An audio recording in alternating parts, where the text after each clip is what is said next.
there, my name is Heather Feather. I am the owner of Rare Bird Medicine, and today's topic is Monogamish.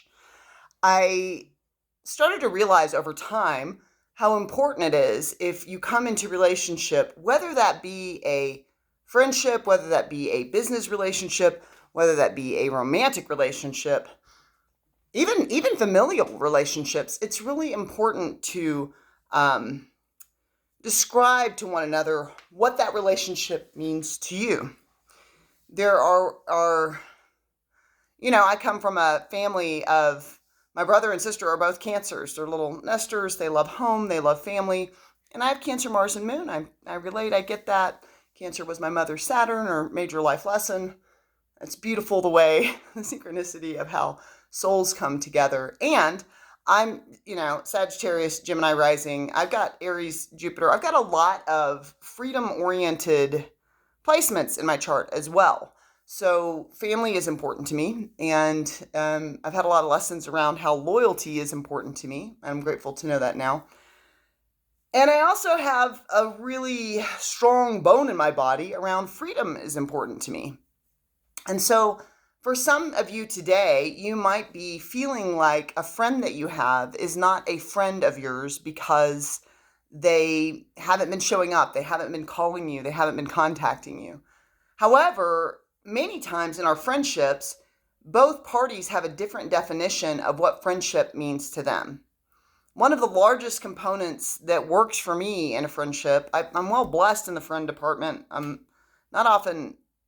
never looking for more friends because I'm well blessed. Divinity has seen fit to cause me to meet many amazing people on my journey, and I'm honored to know them all.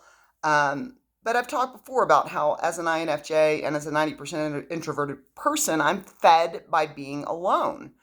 I love friendship and I love to serve humanity, and I couldn't do this life without my family and my friends and the lovers that I've been able to pour my devotional love, attention, and energy into.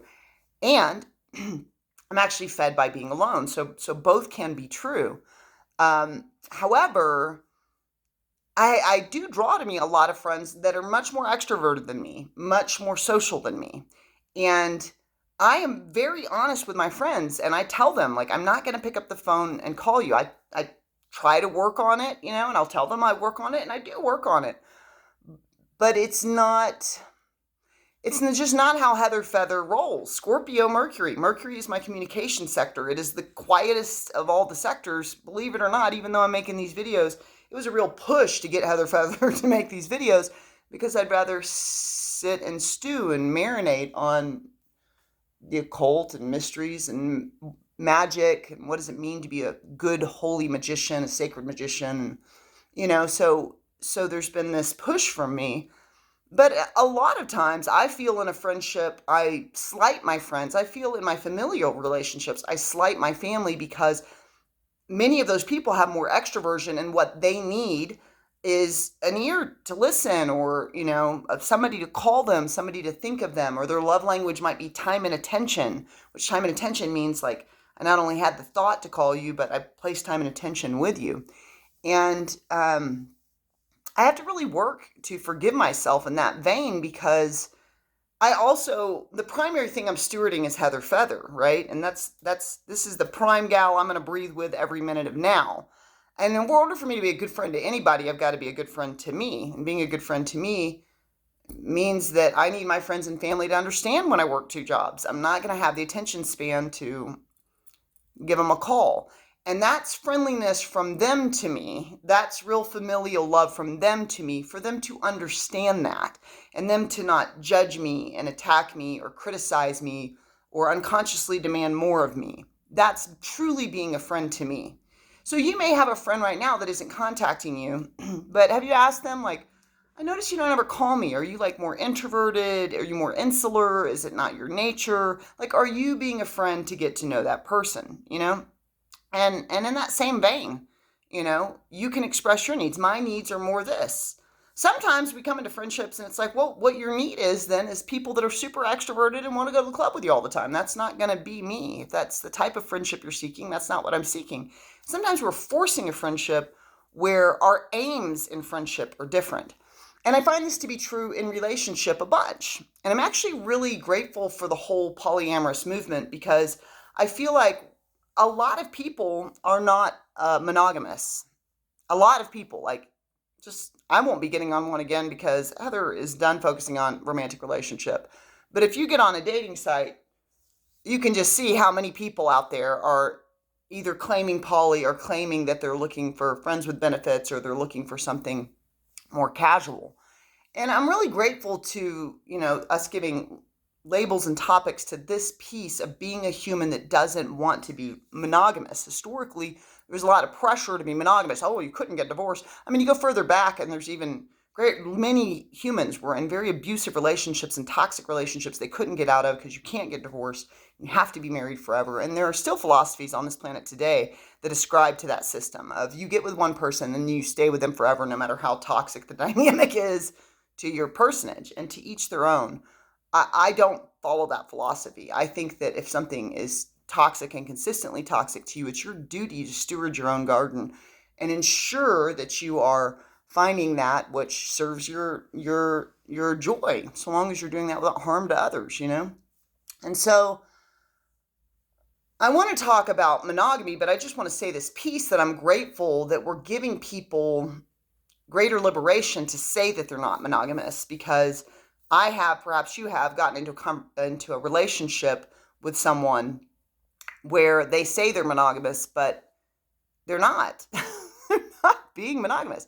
And I've talked in my own history. I got married in my early 20s and I had an affair and the marriage ended. It's the only time I've ever had an affair. It's unfortunate that I did it with that soul, but it was a massive learning to my soul. And it is the thing that makes me so devotedly loyal and monogamous now.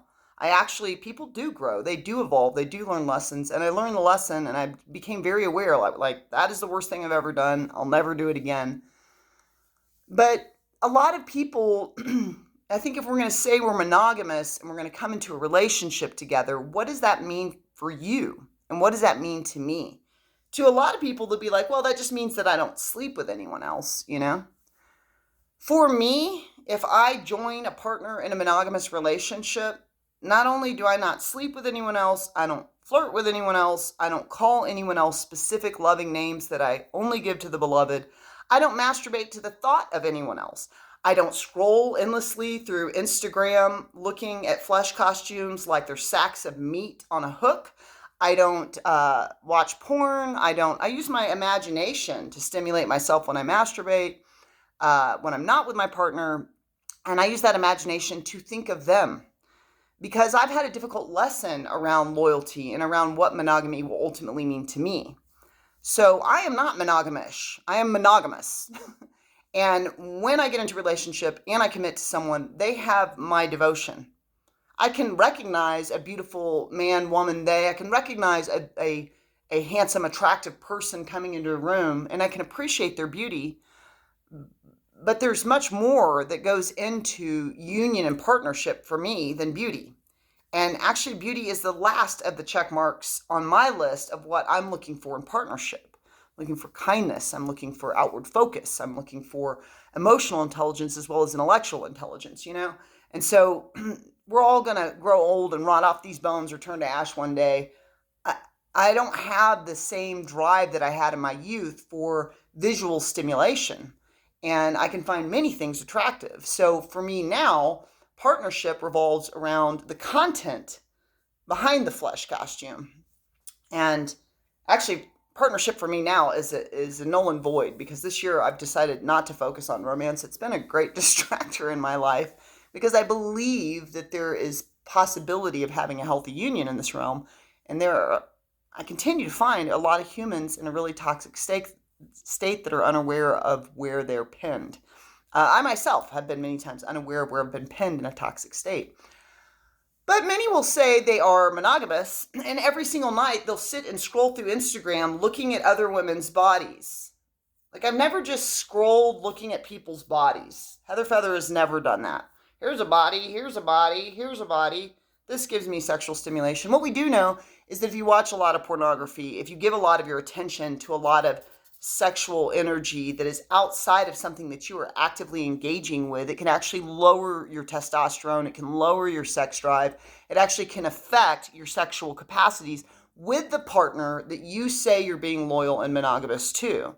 So you're giving them less so that you can look at more.